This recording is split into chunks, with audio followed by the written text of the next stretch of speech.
പല സർവീസ് സഹകരണ ബാങ്കുകൾ ഡെപ്പോസിറ്റ് കുറവ് അങ്ങനെ പറയുമ്പോ നേരത്തെ ഉള്ളതെ കാട്ടിലും കുറഞ്ഞു പോയി, നേരത്തെ ഉള്ള സ്പീഡ് കുറഞ്ഞു പോയി, ഇങ്ങനെ പറയുന്ന ഒരു സ്ഥിതിയിൽ നിങ്ങളുടെ മൊറള കല്ലിശ്ശേരി സർവീസ് ബാങ്ക് മാത്രം എന്താ പറയുന്നത്, നമുക്ക് ഡെപ്പോസിറ്റ് കൂടുതലുണ്ടെന്ന് പറയുന്നു.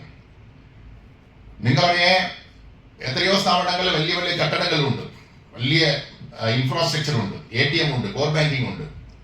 പക്ഷെ അവർക്ക് വന്ന് ഈ ഡെപ്പോസിറ്റ് ഈ ഒരു എന്താ പറയാ പ്രശ്നം വന്ന് ശരിയാക്കാൻ കഴിഞ്ഞിട്ടില്ല. പക്ഷെ നിങ്ങളുടെ സ്ഥാപനം ഉണ്ടാക്കിയ ആ ഒരു ബന്ധം, നിങ്ങളുടെ സ്ഥാപനം ഉണ്ടാക്കിയ ആ ഒരു വിശ്വാസം ഈ ഒരു പ്രശ്നമുള്ള കാലഘട്ടത്തിലും നിങ്ങളുടെ സ്ഥാപനത്തിൽ വന്ന് സർപ്ലസ് വന്നിട്ടുണ്ട്. അപ്പൊ ആ ഒരു ക്രെഡിറ്റ് വന്ന് ഇവിടെ ഉള്ള എല്ലാവർക്കും പോകും. അതിൽ പ്രത്യേകമായിട്ട് നിങ്ങളുടെ പ്രസിഡന്റ് പോകും. ആ പ്രസിഡന്റാണ് നിങ്ങളുടെ ജനാർദ്ദൻ സാർ. അടുത്തത് സഹകരണ പ്രസ്ഥാനം കേരളത്തിൽ വന്ന് വളരെ ശക്തിയുള്ള ഒരു പ്രസ്ഥാനമാണ്. പക്ഷേ അത് എന്തുകൊണ്ടാണ് പറഞ്ഞു കഴിഞ്ഞാൽ സർവീസ് കോപ്പറേറ്റീവ് ബാങ്കുകളുടെ പ്രവർത്തനം ഉള്ളത് കൊണ്ടാണ്. മറ്റു സംസ്ഥാനങ്ങളിൽ നിന്ന് എത്രയോ ആൾക്കാർ വന്ന് കേരളത്തിൽ വന്ന് സഹകരണ സ്ഥാപനങ്ങളെ കുറിച്ച് പഠിക്കാൻ വന്നുകൊണ്ടിരിക്കുന്നു. ഈ മൊറള കല്ലിശ്ശേരിയിൽ തന്നെ എത്രയോ പ്രാവശ്യ വന്ന് തമിഴ്നാട്ടിൽ നിന്നും ആന്ധ്രയിൽ നിന്നും ഈ മധ്യപ്രദേശിൽ നിന്നും ഗുജറാത്തിൽ നിന്നും ആൾക്കാർ വന്ന് ഈ ബാങ്കിൽ വന്നിട്ടുണ്ട്. നേരത്തെ കുറേ ആൾക്കാർ വന്നിട്ടുണ്ട്. അടുക്കടുക്ക് ബുദ്ധിമുട്ട് ആക്കേണ്ട വിചാരിച്ചിട്ടാണ് നമ്മൾ വന്ന് വേറെ സ്ഥാപനങ്ങളിൽ കൊണ്ടുപോകുന്നു. പക്ഷേ ഏറ്റവും പഠിക്കാനുള്ള സ്ഥാപനങ്ങൾ ഒരു സ്ഥാപനമാണ് മൊറള കല്ലിശ്ശേരി ബാങ്ക്.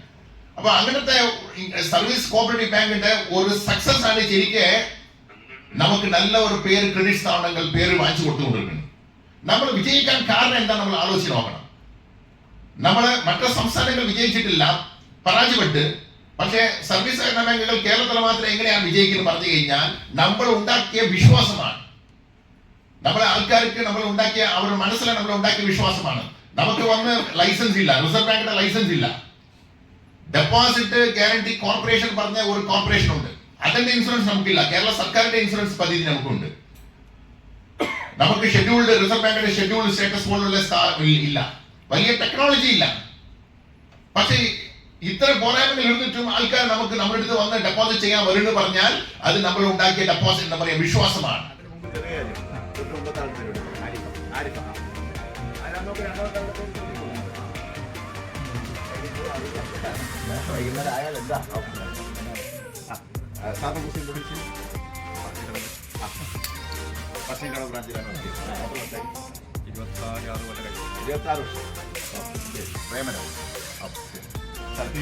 അരവിന്ദ് സാറേ ആദ്യം ഇവരുടെ പേര് പറഞ്ഞു, എന്നിട്ട് ആ സാറിന്റെ പേര്, എന്നിട്ട്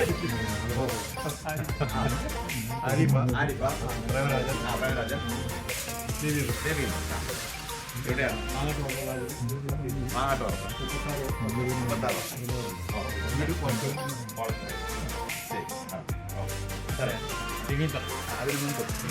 ആരിഫ, പ്രേമരാജൻ, രവീന്ദ്രൻ, ഞാനും രവീന്ദ്രൻ.